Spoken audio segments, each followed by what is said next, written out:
Bismillahirrahmanirrahim. Assalamualaikum warahmatullahi wabarakatuh. Pada video kali ini, saya akan membahas satu buku ya, Bapak Ibu. Jadi satu buku yang ditujukan ya untuk membaca dan kemudian memahami apa yang dibaca. Jadi setelah teks ya ada tugasnya begitu ya yang ditujukan untuk melihat apakah ada masalah dengan pemahaman. Nah, di sini yang kita bahas ya pada kali ini adalah buku 1 ya, buku 1 dan insya Allah akan ada buku-buku yang lain ya, maksud saya jilid yang selanjutnya ya, 2, 3, dan seterusnya. Baik, jadi ini adalah buku yang saya coba kembangkan ya berdasarkan temuan saya di lapangan ya dengan anak-anak yang membacanya sudah cukup oke, gitu ya, membaca keras, membaca lantangnya sudah cukup oke, tapi kok untuk untuk pemahamannya dia belum bisa, gitu ya. Jadi ketika ditanya yang sebetulnya ada ya, hal-hal yang sebetulnya ada di teks ya, dia tidak bisa jawab, begitu. Nah, jadi kita mulai ya, Bapak Ibu. Nah, di sini saya paparkan dulu tujuan bukunya. Jadi ada 3. Nah, untuk buku 1 terutama ya, Bapak Ibu, kita ingin melihat ya, pemahaman anak segera setelah anak menguasai decoding dasar. Gitu ya, pemahaman bacaan oleh anak begitu ya maksudnya, segera setelah anak menguasai decoding dasar. Jadi di sini kita tidak menunggu sampai dia lancar sekali begitu ya, mahir sekali, tidak gitu. Karena masalah dengan pemahaman itu juga perlu dilihat karena yang seperti yang sudah saya bahas di video sebelumnya, membaca itu kan ujung akhirnya adalah pemahaman, gitu. Jadi kalau dia bisa membaca lantang saja tapi dia nggak ngerti apa yang dibaca, nah itu buat apa, gitu ya. Nah itu coba kita lihat dari awal sekali, apakah ada masalah, gitu. Kalau memang ada masalah, berarti perlu dipikirkan cara-cara pendampingannya, ya metode-metode yang yang cocok begitu ya dengan anaknya. Nah, lalu tujuan kedua adalah memperkenalkan wacana pendek yang padu, gitu ya. Jadi di sini memperkenalkan dulu saja bahwa kita membaca kalimat-kalimat yang saling berkaitan. Jadi anak akan mencoba berkenalan gitu ya, dan mencoba memproses ya kalimat pertama hubungannya apa dengan kalimat kedua dan sebagainya. Ya, tapi nanti kita lihat bahwa kalimatnya di sini paling banyak sekitar 4 ya, 4 kalimat yang pendek sebetulnya.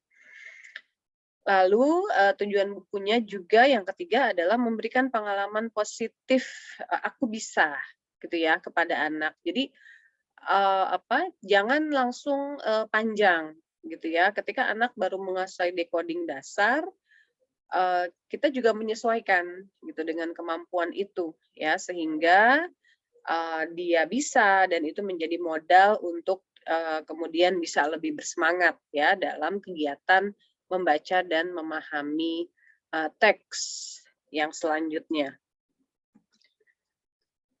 Kemudian di sini kita lihat ya ada contoh decoding dasar ya yang barusan disebutkan ya Bapak Ibu ya.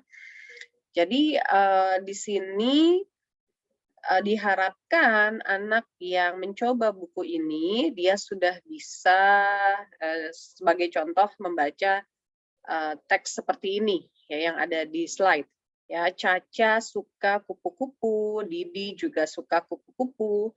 Ada kupu-kupu di sana, coba tunjuk 3 kupu-kupu, begitu. Nah, di sini kita lihat bahwa, bangun suku katanya ini masih, konsonan vokal konsonan, ya, dan, di bacaan awal ya, di, sekitar, 2 atau 3 di awal ini belum ada digraf dan diftong, ya. Jadi masih, konsonan yang simpel ya, seperti K dan U, kupu, ya. Memang, tidak bisa dihindari, terjadinya konsonan tutup ya, Bapak Ibu ya, seperti tunjuk begitu, TUN ya, N-nya kan konsonan tutup, tapi ini dicoba untuk diminimumkan ya, diminimalisir jumlahnya tidak terlalu banyak. Jadi, bangun suku kata dijaga supaya tidak ada terlalu banyak NG, NY ya, bahkan konsonan tutup juga, sangat-sangat, dihitung begitu ya jumlahnya, jangan banyak-banyak. Lalu, decoding dasar yang juga bisa kita lihat di sini ya Bapak Ibu adalah jumlah suku kata dalam satu kalimat. Ya, kita bisa lihat ini suku katanya tidak banyak ya, misalnya di contoh, atas, Caca suka kupu-kupu, kita hitung, Caca itu 2, suku kata suka itu 2, 4 ya, lalu kupu-kupu total ada 4, berarti 8 suku kata ya, tapi jumlah kata kita tahu, hanya 4. Begitu ya, Caca 1 suka maaf, 3 bahkan ya, kupu-kupu kan dia satu kata sebetulnya, tapi memang, perulangan. Ya, jadi di sini, tidak panjang, ya, tidak panjang, tidak banyak kata, dan bangun suku katanya pun diatur, yang sesimpel, mungkin, begitu ya, pada buku satu ini. Nah, Bapak Ibu juga bisa lihat, ini yang kalimat terakhir ya, coba tunjuk 3 kupu-kupu. Ini adalah, prompt ya, untuk melihat pemahaman. Ya, jadi ada kemudian di halaman selanjutnya gambar kupu-kupu, ya ada yang 2, ada yang 3. Nah, kalau anak tahu 3 itu artinya, berapa begitu ya jumlahnya, dia akan memilih, yang, benar ya, gambar yang benar. Nah, menyambung ya, pemahaman dicek menggunakan gambar, Bapak Ibu. Jadi, ini full color ya, di sini diusahakan full color, pemahaman, jadi anak tidak membaca lagi gitu ya, siapa yang suka kupu-kupu gitu misalnya, dia ada tulisan lagi, tidak. Karena, siapa yang suka kupu-kupu itu jadi lebih panjang daripada Caca suka kupu-kupu, gitu ya. Nah, jadi lihat gambar, gambar saja ya, untuk buku yang satu ini, tidak demanding ya. Nah ini, mudah-mudahan ya diharapkan, menciptakan situasi yang menyenangkan dan memotivasi, gitu. Jadi, mereka senang untuk mempraktikkan ya, menunjukkan apa yang sudah dipahami dari teks, singkat yang sudah dibaca. Dan kemudian, apa namanya, cara mengecek pemahaman seperti ini diharapkan tidak memberikan kesan, seram gitu ya, "Ih, susah," gitu. Tidak ya, karena ini yang ingin kita hindari, ya. Kita ingin anak mau mencoba, ya, terus-terus mencoba dan, dengan dia mencoba dia akan menunjukkan kemajuan, seperti itu. Baik, selanjutnya untuk buku satu sendiri Bapak Ibu cakupannya adalah pemahaman pada tataran leksikal. Ya, jadi kita mengecek, apakah anak mengetahui arti kata, ya, arti atau makna pada tataran kata. Nah, ini memang harus dilihat gitu. Jangan-jangan dia tidak paham teks yang dibaca karena dia bermasalah dengan makna, ya. Dia mungkin tahu ada kuda, misalnya di contoh, sebelah kanan ini ya, Bapak Ibu ya. Misalnya dia tahu ada hewan namanya kuda, ya, tapi persisnya bentuknya seperti apa, kakinya berapa dan sebagainya, mungkin masih, apa namanya, tertukar dengan zebra misalnya, yang memang sangat mirip ya, kecuali, apa, biasanya, warna bulunya ya berbeda. Nah, kita lihat nih, pemahamannya cukup baik atau belum ya pada tataran kata atau leksikal. Kemudian, buku satu juga berisi skenario bacaan yang tidak terprediksi berdasarkan pengetahuan umum. Ya, jadi, kita ingin, melihat sebentar,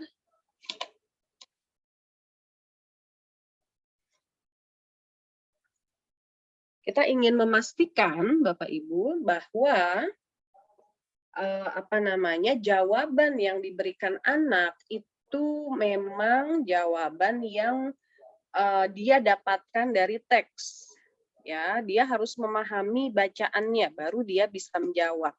Nah, kalau kemudian, teks itu, sudah, terbaca gitu ya, berdasarkan pengetahuan umum, nah ini, bukan teks yang baik dan bukan, tes pemahaman yang baik ya, karena anak bisa, benar menjawab tanpa dia sebetulnya memahami apa yang dia baca, ya. Jadi, skenario yang tidak terprediksi ini saya rasa merupakan satu kunci ya, untuk bisa melihat, kira-kira ada tanda-tanda masalah pada pemahaman bacaan atau tidak, ya. Baik.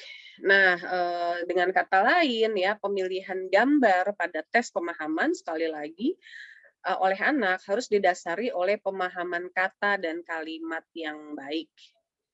Ya, jadi, nggak bisa nih dia nebak gitu. Kalau nebak kemungkinan besar dia salah. Ya, jadi misalnya ada kuda, rusa, dan gajah.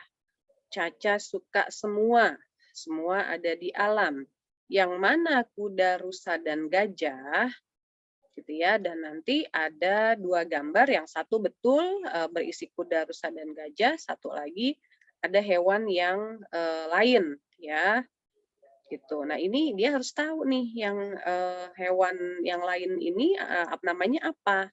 Apakah salah satu dari kuda, rusa, dan gajah? Kalau tidak, berarti jangan pilih gambar yang itu, begitu ya. Jadi ini ya, harus didasari oleh pemahaman kata dan kalimat yang baik pada tataran leksikal terutama. Selanjutnya, kalau Bapak Ibu, apa namanya, merasa perlu, ya, buku ini dapat dikombinasikan dengan kegiatan multisensori sebetulnya.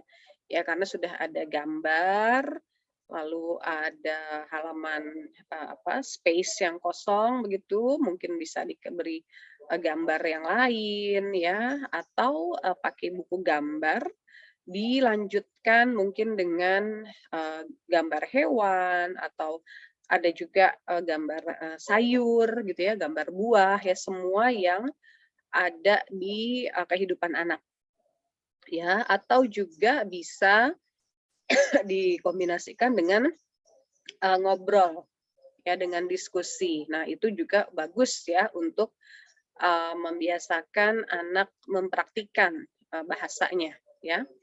Nah, ini ya, melakukan kegiatan multisensori ini sangat-sangat berkaitan dengan prinsip yang, Bapak Ibu bisa lihat ya di, channel ini, bahwa ketika anak itu belajar dia harus senang gitu ya, dia harus happy. Nah, jadi, bukan berarti membaca buku ini, ya sudah bukunya saja nggak boleh yang lain gitu, enggak. Ya, karena dengan anak menggambar, dengan anak bercerita, dengan anak mungkin acting out gitu ya, apa bunyi, harimau misalnya, dia seolah-olah seperti harimau, dia mengeluarkan bunyi harimau. Nah, itu akan membuat anak happy, ya, dan kalau dia sudah happy, insya Allah, prosesnya akan menjadi lebih, mulus gitu ya. nggak usah pakai nangis, nggak usah pakai dirayu-rayu begitu ya, dia sendiri sudah happy. Nah, terkait dengan, makna ya yang, kita coba lihat di, buku satu ini ya, kita, sangat-sangat menjiwai ya bahwa, makna itu dibangun dengan pengalaman dan semua indera, ya. Jadi kalau memang misalnya ada, masalah ya, dia belum tahu, makna kata yang mana, nah ini perlu kita berikan space, kita perlu kita berikan kesempatan untuk dia mengeksplor, untuk memahami makna itu. Nah, kita berikan dia, ruang untuk merasakan pengalaman, ya. Jadi misalnya ada contoh nanti di bukunya ini, tentang rasa, rasa buah begitu ya, manis, dengan masam. Nah, mungkin bingung, apa bedanya manis dengan masam? Nah, silakan bisa mencoba satu buah yang manis, satu buah yang masam. Sehingga dia bisa memahami, oh yang masam tuh maksudnya begini, yang manis tuh begini. Lalu yang masam itu contohnya buah yang ini, yang manis buah yang mana, yang lain begitu. Ya, jadi ini sangat-sangat bisa ya Bapak Ibu ya untuk mengenhance ya, mendukung pembangunan makna. Nah, dengan demikian sekali lagi eee, kita akan lebih mudah membantu pengembangan kosakata dan maknanya, gitu ya. Karena sekali lagi, eee, anak tidak belajar makna itu dari dikasih tahu gitu ya, walaupun bisa ya, tapi kalau hanya dikasih tahu, saya yakin belum, kuat ya, belum kokoh makna itu di ingatan jangka panjang dia. Nah, bagaimana dia untuk kokoh? Nah, dia harus punya, kembali poin kedua, dia harus punya pengalaman, dengan, juga menggunakan semua inderanya, ya. Jadi dia bisa, mantap begitu ya, oh artinya ini, maknanya ini. Jadi kalau dia muncul di bacaan saya tahu ini, begini, gitu ya. Nah, kegiatan multisensori ya Bapak Ibu ya, sangat bisa. Kemudian, apa namanya, kelebihan, maaf. Jika Bapak Ibu, tertarik ya untuk melihat, buku ini, lebih jauh, tentu saja sangat boleh, ya, karena ini adalah ikhtiar kita bersama ya Bapak Ibu ya, untuk mendampingi anak-anak Indonesia. Ya, sebetulnya juga untuk yang tidak mengalami gangguan bahasa, gitu. Karena bisa saja sebetulnya dia tidak mengalami gangguan bahasa, ya, membacanya baik-baik saja, semua oke, tapi karena tidak didampingi dengan baik, ya, karena tidak diberikan ruang untuk dia belajar, ya, dia kemudian potensi itu tidak terjadi, ya, tidak berkembang. Nah, jadi ikhtiar untuk membuat buku-buku yang, eee, berjenjang, yang sesuai dengan kemampuan decoding anak, lalu pemahamannya juga mengecek pemahamannya juga disesuaikan dengan, kesukaan anak, dengan tahapan perkembangan anak, ya, seperti itu. Ini adalah ikhtiar kita bersama ya, mendampingi anak-anak Indonesia semuanya. Dengan tujuan apa? Ya, untuk mencapai kemampuan membaca yang mumpuni. Ya, jadi tidak hanya bisa membaca koran misalnya, atau membaca media sosial atau apa begitu, tapi dia bisa, memahami, oh ini ada pesan tersirat misalnya. Oh ini ada, nada-nada, kemarahan misalnya. Oh ini kayaknya bohong nih karena ada begini misalnya. Nah itu kan, tujuan akhir ya Bapak Ibu ya, kita bisa memahami, message atau pesan yang ada di teks yang kita baca ya.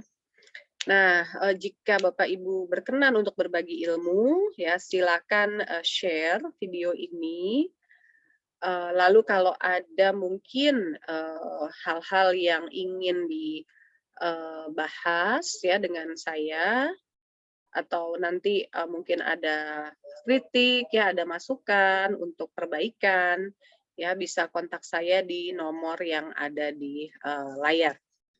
begitu. Nah, baik, kita, berusaha bersama-sama ya Bapak Ibu untuk mendampingi anak-anak kita, eee, jangan terlalu mudah, eee, tergiur ya dengan, statement-statement seperti, bukunya paling laris atau, paling apa begitu, tapi kita harus lihat isinya. Ya, jadi kalau memang untuk yang masih awal belajar ya terkait dengan, membaca dan memahami, ya saran saya adalah kita bisa memperhitungkan, kemampuan anak ya tanpa harus mengorbankan, tujuan kita ya. Misalnya tujuan kita di buku ini adalah untuk melihat pemahaman, ya itu pemahamannya, eee, terlihat begitu ya, walaupun dengan, wacana atau teks yang tentu saja, masih pendek ya, disesuaikan dengan, apa namanya, kemampuan, begitu, ya. Baik, jadi, mungkin itu ya untuk, video kali ini ya, Bapak Ibu. Sekali lagi saya berterima kasih ya untuk, perhatiannya. Dan kita akan bertemu kembali insya Allah di video-video selanjutnya dari channel Peduli Anak Indonesia dengan Gangguan Bahasa ya untuk membahas gangguan-gangguan bahasa yang lain. Ya, terima kasih Bapak Ibu, para viewers. Alhamdulillahirabbil alamin. Assalamualaikum warahmatullahi wabarakatuh. Terima kasih.